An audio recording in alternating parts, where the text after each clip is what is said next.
कच्ची रोटी खाते खाते यार बीवी का खून कर दो, नहीं सोचा था कच्ची रोटी। अब अरे रोटी कच्ची फिर करके आएगा तो मेरे को एक बार ये लगा ना, रोटी यही लग जाती है। अरे कोई खाना खाते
क्यों मार रहे हो इसे?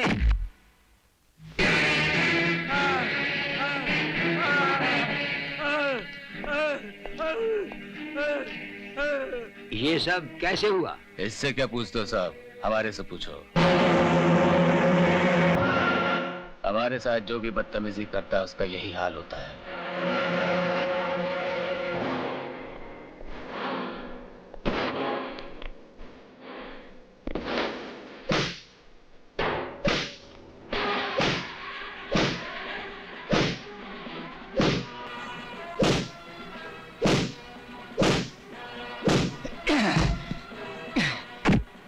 यहां से मैंने तुम्हारा ट्रांसफर नहीं करवा दिया तो मेरा नाम चपट सिंह नहीं।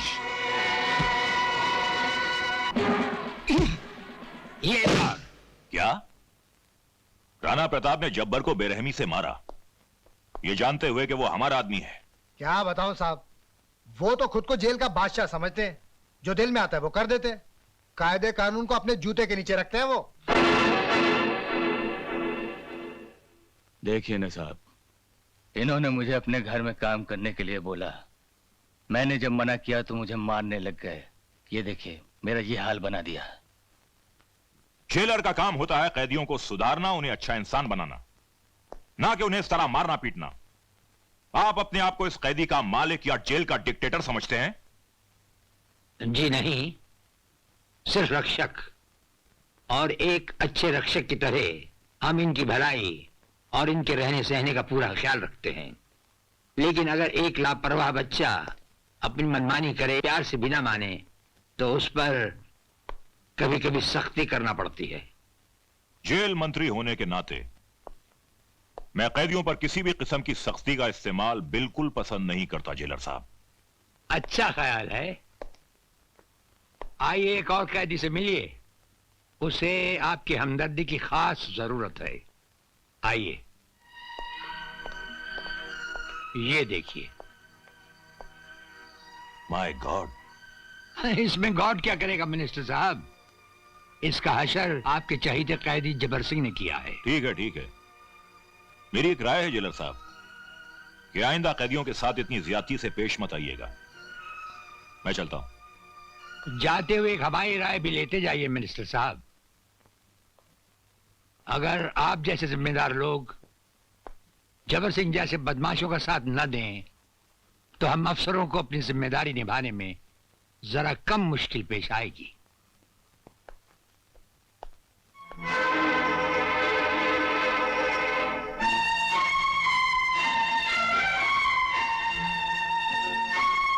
तुम सब ठीक तो है ना?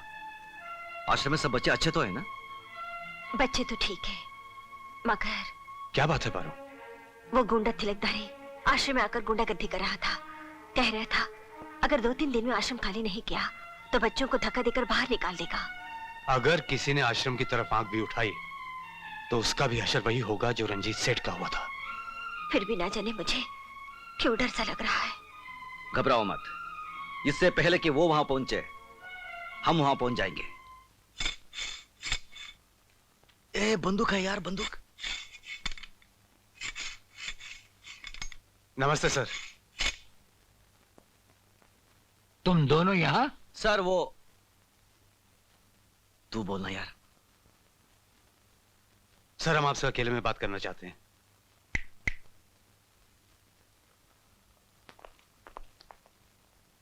कहो क्या कहना है? सर हम दोनों को 4 दिन की छुट्टी चाहिए। तुम्हें 4 दिन की छुट्टी चाहिए? कुछ गलत बोल दिया क्या? गलत ही बोलता है। सर हमें पता चला है कि हमारे अनाथ आश्रम के बच्चों की जिंदगी खतरे में है, इसलिए हमारा बाहर जाना बहुत जरूरी है। ये जेल है, किसी कॉलेज का हॉस्टल नहीं। जब चाहे वार्डन से जाने की इजाजत ले ली। हम जानते हैं सर, लेकिन हम दोनों का जाना बहुत जरूरी है। ये कानून के खिलाफ है, हम इसकी इजाजत नहीं दे सकते। तुम अपने काम की ड्यूटी पर वापस जाओ। सर आप हमें अच्छी तरह जानते हैं, लेकिन हम आपकी इज्जत करते हैं, इसलिए आपसे इजाजत मांगने आए हैं। वरना अब तक तो कब के जेल से भाग गए होते। तुम दोनों दिल के अच्छे हो, इसलिए हमने सुन लिया, वरना हमारे सामने ऐसी बात करना तो दूर, सिर्फ सोचने वाले को ही छत से उल्टा टांग दिया जाता है। सर आप हमारे जज्बात समझने की कोशिश कीजिए। आश्रम के बच्चे हमारी जिंदगी है, हमारा सब कुछ है। अगर उन्हें कुछ हो गया तो हम दोनों जीते जी मर जाएंगे। हम पे भरोसा कीजिए सर, हम आपके साथ विश्वासघात नहीं करेंगे। देखो, हम तुम्हें ना तो जेल से जाने की इजाजत दे सकते हैं और ना ही हम तुम्हें जेल से भागने देंगे। बाकी रहा अनाथ आश्रम के बच्चों की हिफाजत का सवाल, हम उनकी हिफाजत का वादा करते हैं।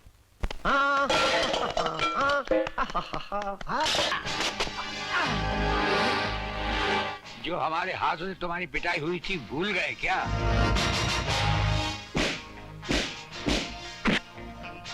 लेकिन आप इस मामले में क्यों पड़ रहे हैं? अत्याचार को रोकने के लिए हम भी कभी कभी 2-4 कदम उठा लेते हैं। अत्याचार चाहे जेल के अंदर हो या जेल के बाहर। नहीं सरकार, मैं कोई अत्याचार नहीं कर रहा सरकार, अपने मालिक का हुक्म बजा रहा हूँ। उसने इस जमीन को खाली कराने के लिए कहा था। तुम्हारा मालिक है कौन? ठाकुर शक्ति सिंह। अरे वो ठाकुर क्या अपने आप को शहर का ठेकेदार समझता है? जाओ जाकर कह दो उससे कि आज से जमीन के टुकड़े पर बसने वालों को निगहबान जेलर राणा प्रताप है। हाँ सरकार, बिल्कुल ठीक है, चलो। सर, आपका बहुत बहुत शुक्रिया। जेलर साहब, आप वक्त पर ना आते तो ना जाने ये गुंडे इन बच्चों के साथ क्या कर डालते हैं। ये नीले आसमान वाला एक ही चुटकी में हमें ठीक वक्त पर ले ही आता है। नमस्ते सर। हाँ, आपने हमें बुलाया? हाँ, बच्चे मिलने आए हैं तुमसे। बच्चे? नमस्ते अंकल। अरे मुन्ना, तुम लोग यहाँ? सब ठीक तो है ना? जी अरे ठीक कैसे नहीं होते, इनकी हिफाजत का जिम्मा हमने जो लिया था। अंकल, मुंह मीठा कीजिए। हाँ, आज आश्रम को 25 बरस हुए ना, ये मिठाई हमारी तरफ से कैदियों में बांट देना। अब हम क्या कहें? आप इंसान नहीं। अरे भाई, अब ये मत कह देना कि हम देवता हैं। हाँ।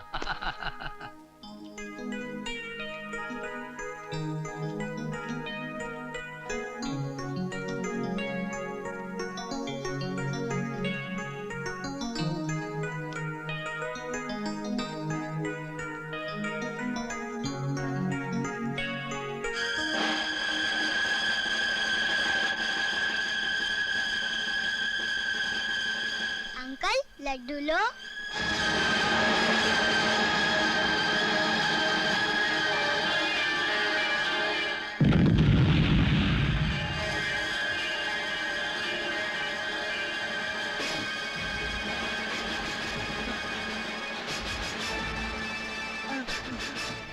क्या हुआ? अंकल, अंकल वो खूनी दरिंदा अंकल, जिसे जिसे आना ताले को बम से उड़ाया था। हाँ? वो दाढ़ी दाढ़ी। कौन है वो? वो दाढ़ी वाला।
ठहरो, क्या हो रहा है ये? रुक जाओ। हम इसे जिंदा नहीं छोड़ेंगे। ये वही राक्षस है जिसके पापी हाथों ने अनाथ आश्रम को मासूम बच्चों की चिता बना दिया था। तो क्या अनाथ आश्रम को इसी ने उड़ाया था? हाँ, यही है वो दरिंदा। जब्बर सिंह, जिंदगी तो तूने जालिम बनकर गुजार दी, अपने इस गुनाह का भी इतराफ कर ले। शायद नीले आसमान वाला उसकी अदालत में तेरी कुछ सुनवाई हो सके। इतराफ कर ले। ये जो कुछ कह रहा है सच है। उस हादसे वाली रात तुम यहाँ से निकले कैसे? मुझे आपके असिस्टेंट चौधरी ने यहाँ से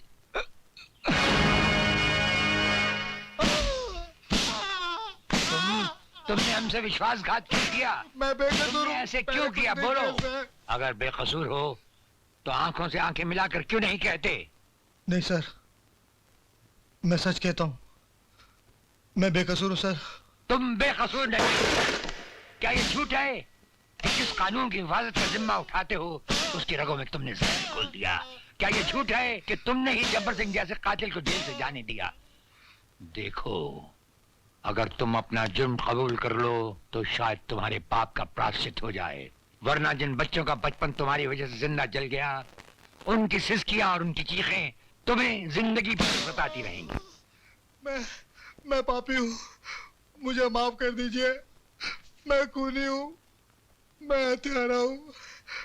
मैं नहीं जानता था कि वो ऐसा करेगा, वरना मैं जब्बर सिंह को जेल से किसी हालत में नहीं छोड़ता। मुझे माफ कर दीजिए साहब, मुझे माफ कर दीजिए। मिनिस्टर साहब ने मुझे ऐसा करने पे मजबूर कर दिया था सर। चौधरी ने राणा प्रताप को मेरे बारे में सब कुछ बता दिया है। उसकी गवाही मेरी बर्बादी बन जाएगी। शक्ति सिंह, तुम चिंता मत करो भंडारी। हाँ, चौधरी तुम्हारी बर्बादी के लिए जिंदा ही नहीं रहेगा।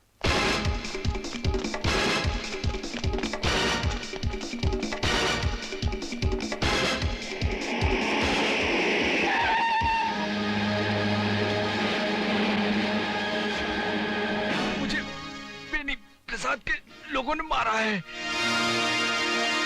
बेनी प्रसाद? क्या बात है? जुल्म की कहानी बहुत देर तक नहीं दोहराई जा सकती। तुम सर से पांव तक बेगुनाहों के खून में डूबे हुए हो। कौन सा खून? अनाथ आश्रम में जल गए हुए मासूम बच्चों का खून, असिस्टेंट जेलर चौधरी का खून। क्या सबूत है इन बातों का? हर हत्यारा समझता है कि उसकी चालाकी सब सबूत मिटा देगी। भूल जाता है कि जब खून टपकता है तो जम जाता है, अपना निशान छोड़ जाता है और फिर चीख चीख कर पुकारता है कि मेरा इंतकाम लो, मेरा इंतकाम लो। इंतकाम की बात बाद में करना जेलर। सबसे पहले अदालत को ठोस सबूत चाहिए जो तुम्हारे पास है ही नहीं। हमारे पास दौलत है, पुलिस है, ताकत है, इन सब की शक्ति है, इन सब का वसीला है हमारे पास। वसीला, सबूत? हमारे पास सबूत है। वो सबूत जो तुम्हारी हर ताकत, हर वसीले को मिटाकर तुम्हें अदालत में सबके सामने नंगा करके खड़ा कर देगा।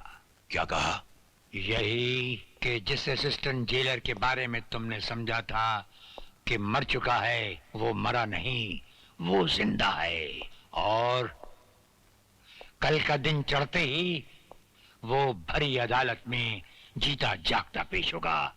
अफसोस तुम पर, सद अफसोस।